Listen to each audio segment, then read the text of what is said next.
True Detective's Rust Cohle is my all-time favorite character in television history, and if you don't agree, it'd be a lot cooler if you did. I know it's become somewhat cliche and memeified, the he's just like me type of meme, but genuinely I've never personally connected with a character more than Russ. Russ' hyper-analytical and naturally philosophical hypersensitive mind, his obsession with the symbolic, esoteric, and the occult, his aversion to stupid people, someone who genuinely doesn't fit into any category, not to toot my own horn, but I hold a lot of similar parallels in my demeanor and ways of communicating and thinking, so naturally I connect with the character. I see a lot of people describing Rust as a nihilist, and quite honestly, it bothers me. Even Jordan Peterson's interview with Matthew McConaughey, he largely had this take when discussing the show. He's very nihilistic, the character Cole.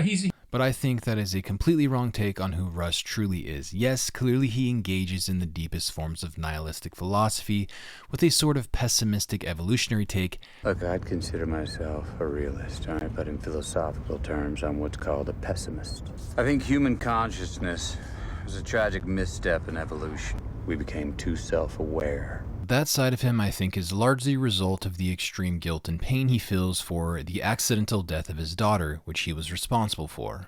I see his engagement with the most nihilistic and meaningless states of mind and being as a search for meaning itself, someone who has the courage to explore all philosophical states of mind, even the most empty, nihilistic, and miserable ones. Also, as a person who is a believer, to have to be inhabit a character who is not a believer at all, and here's why.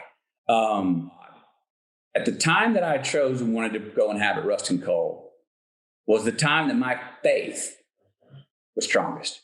What do you got the cross for in your apartment? It seems to be a contradiction that Rust has a crucifix on the wall of his empty apartment, but it's not. Marty asks him about the crucifix. I contemplate the moment in the garden, the idea of allowing your own crucifixion. Clearly, this is partly driven by what happened to him with his daughter and the self-crucifixion of basically his entire life. Man and his child, paralleling God and the Son in a subtle way. But again, a man who has the courage to truly contemplate these states of being, these spiritual symbols on a metaphysical level, It's a form of meditation. to empathize and to relate to the crucifixion itself that deeply and honestly is ironically very Christ-like, more so than really any other character in the show. And if my faith would have been as strong, I might have been a little more fearful of going so deep into this man's mind, spirit, and ethos. A man who experiences something so terrible in his life, but then stays true to what is truly moral, even uses it as a sort of redemption and healing for the tragedy of his own daughter, in an effort to save other children from true evil. I could feel, man. I knew my daughter waited for me there. A superficial viewing of Rust would see him as atheistic in many ways, but I disagree strongly with this. Clearly, he has a distaste for organized religion and churches and puts out entirely valid criticisms of the Southern preacher in his tent, and what he perceives occurring in front of him. See a propensity for obesity? His description of religion as a language virus is a fascinating concept that has always stuck with me. Certain linguistic anthropologists think that religion is a language virus that rewrites pathways in the brain, dulls critical thinking. Yet Rust in his action and adherence to a strict moral code indicates he does believe in an ultimate good and purpose. He has no need for virtue signaling, which is how Marty seems to engage with his form of religion, in my opinion. Rust, a man who is set on truly fighting evil in the face of literally any circumstance, by its own definition cannot be godless or truly nihilistic, as he is striving for what is moral and true. I ask, who is more connected to quote-unquote God or truth, the fancy-suited wealthy preacher who wears the label of Christian but is part of networks of unspeakable evil, or the man who doesn't care about how people label him and is beyond all peer pressure but is able to see beyond the surface-level appearances due to a strict pursuit of honesty and truth?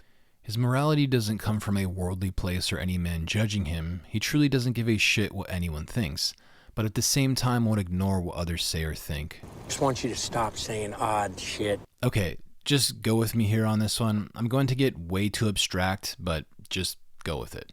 In the beginning, there was the Word, right? And the Word was God. That's what comes to my mind when he mentions religion as a language virus. Word before it was corrupted, you could say. When meaning was still intact. The proper use of word or language itself, right? How else can one strive towards truth and what is right without the proper use of word or language itself? In the beginning of meaning, there was word. The echoes of my life could never contain a single truth about you. This, he's effective in proportion to the amount of certainty he can project. And this is why I'm so fascinated with the concept of a language virus, dulling critical thinking, breaking down the ability to even communicate clearly, tearing apart observation itself. What's scented meat? If you think this is a contradiction using biblical reference to analyze Rust's seemingly anti-religious atheistic rant, well, Rust himself does this sort of thing constantly throughout the show. So when applying the concept of a language virus to today's world, I think we can see this happening more than ever now with the wokies. They have confused the repetition of rhetoric and phrases for truth itself. It's a distortion of the purpose of language meant to point at meaning rather than being that meaning itself. Mindlessly repeating words is not where meaning actually resides. Someone who signals redundant pronouns in their social media bio does not do so to convey any meaning, but does so as a way of signaling belonging to a particular ideology. About consistency. Don't tell me that this As you touch the leaf with its flame.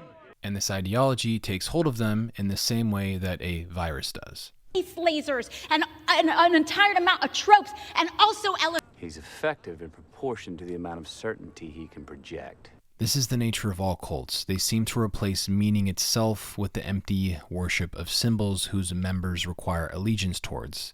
And in turn, they get a sense of belonging and unquestionable moral authority and virtue.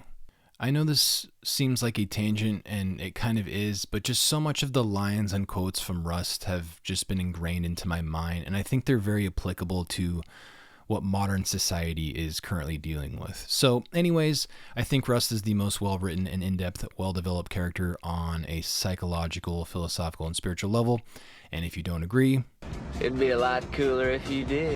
anyways, thanks for listening to me ramble about nothing, and please like, share, subscribe, and comment below. Thanks, and bye.